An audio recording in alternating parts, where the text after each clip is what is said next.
안녕하십니까. 오늘은 59강입니다. 오늘부터는 인식론의 내용을 소개하겠습니다. 성리학은 크게 이기론, 심성론, 인식론, 수양론 등으로 구성되어 있습니다. 앞부분에서 이기론과 심성론을 다루었습니다. 오늘부터는 인식론의 내용을 소개하겠습니다. 인식은 말 그대로 아는 것입니다. 예를 들어 사과와 컵을 보고 사과인지 컵인지를 아는 것이 바로 인식입니다. 인식은 크게 인식하는 주체와 인식되는 대상으로 구분됩니다. 인식하는 주체는 바로 나가 되고 인식되는 대상은 바로 사물이 됩니다. 나가 사물을 인식하는 것이죠. 인식론은 사물에 대한 의미를 바르게 판별하고 인식할 수 있는 학문의 한 분야입니다. 성리학에서 인식론은 대학에 나오는 경물 취지의 내용을 중심으로 사물의 이치를 탐구하여 사물에 대한 올바른 지식을 이루어가는 과정이 다루어집니다. 다시 말씀드리면은 성리학에서 말하는 인식론은 경물 취지의 내용을 중심으로 전개된다는 것입니다. 따라서 사물을 알아가는 과정뿐만 아니라 지식 자체를 대상으로 이론을 전개합니다.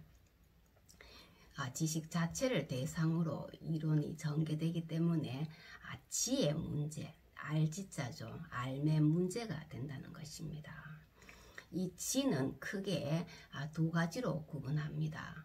견문의 지와 덕성의 지로 구분합니다. 견문지 지, 덕성지 지라고 말합니다. 견문의 지는 말 그대로 보고 듣고 하는 객관 사물에 대한 지식을 말합니다.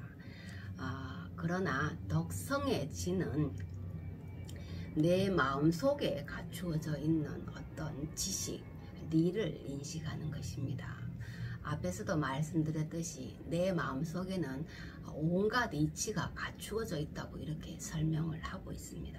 나에게 본래 갖추어진 것을 아는 것, 이때는 아는 것이 인식이라고 보기보다는 자각, 깨달음의 의미가 되겠습니다. 그래서 내 마음속에 있는 이치를 깨닫는 것은 수양을 통해서 가능하게 되겠죠. 그래서 덕성의 지는 바로 수양의 문제와 연결이 됩니다. 때문에 경물 취지는 단순한 인식론적인 의미가 아니라 수양 방법이 됩니다.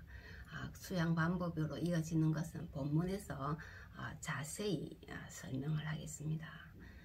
결국은 인식론의 목적, 성리학에서 말한 인식의 목적은 실천으로 이어진다는 것입니다.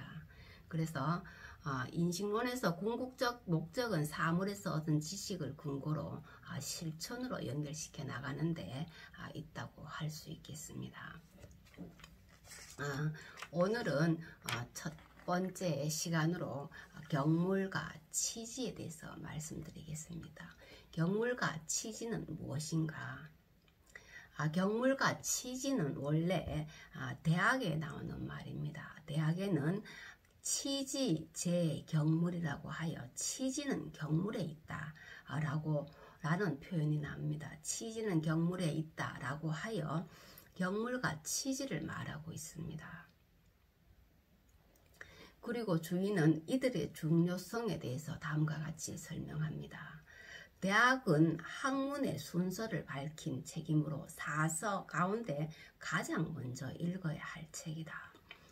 대학이 사서 가운데 노노, 맹자, 대학 중용, 사서죠. 사서 가운데 가장 먼저 읽어야 할 책으로 대학을 지목합니다. 이 책의 가장 중요한 점은 경물 두 글자를 올바르게 이해하는 데 있다. 핵심은 온전히 이 두 글자에 있다라고 하여 사서 가운데 대학을 가장 먼저 읽어야 할 책으로 지적하면서 그 대학의 중요성이 바로 경물 두 글자에 있다고 이렇게 강조를 합니다.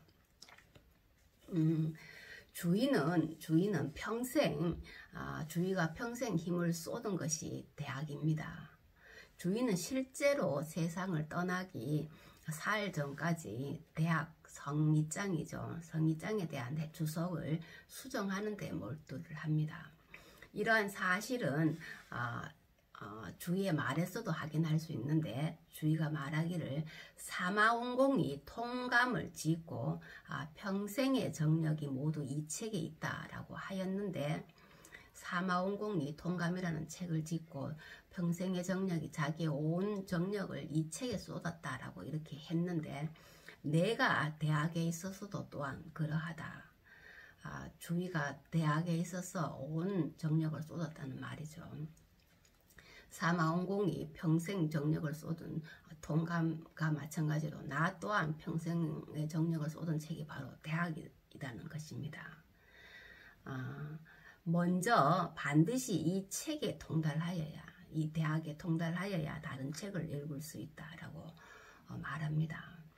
이것은 주자가 대학에 얼마나 심혈을 기울였는지를 알 수 있는 하나의 단적인 예라고 하겠습니다.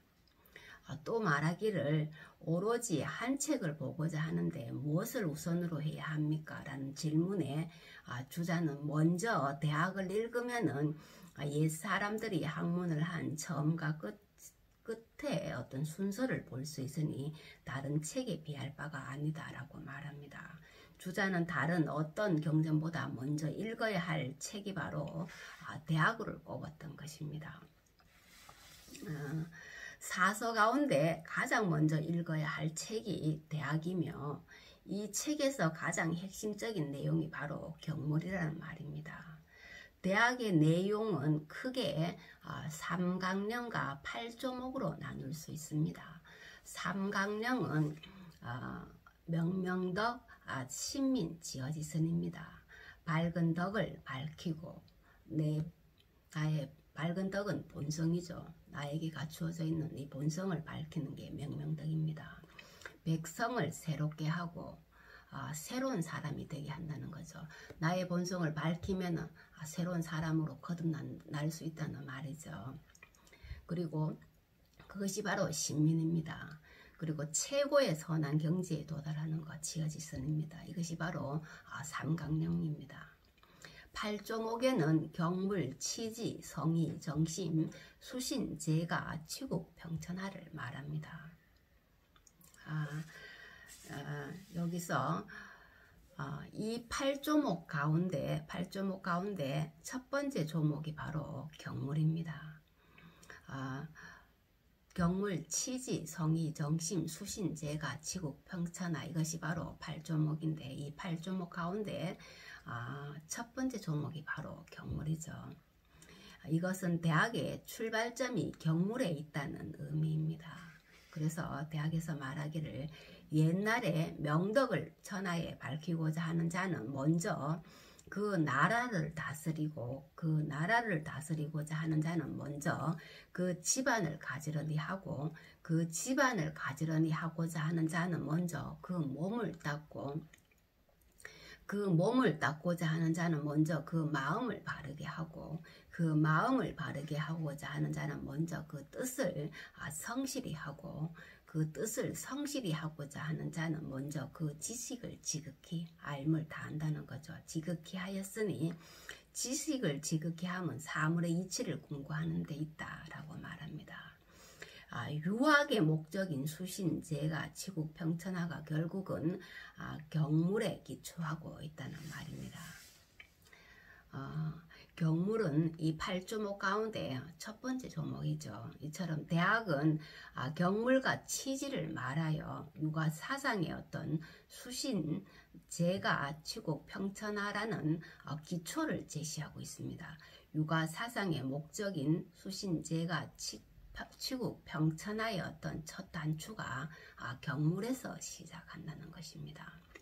이처럼 주인은 대학을 가장 먼저 읽어야 할 사서 중에서 읽어야 할 책으로 중시를 하고, 그 중에서 가장 핵심적인 부분이 바로 경물에 있음을 강조합니다. 그렇다면 주인은 왜 이렇게 경물을 강조할까요? 그렇다면 경물은 무엇인가? 이 부분에 대해서는 다음 시간에 말씀드리겠습니다. 오늘은 여기까지 하겠습니다. 감사합니다.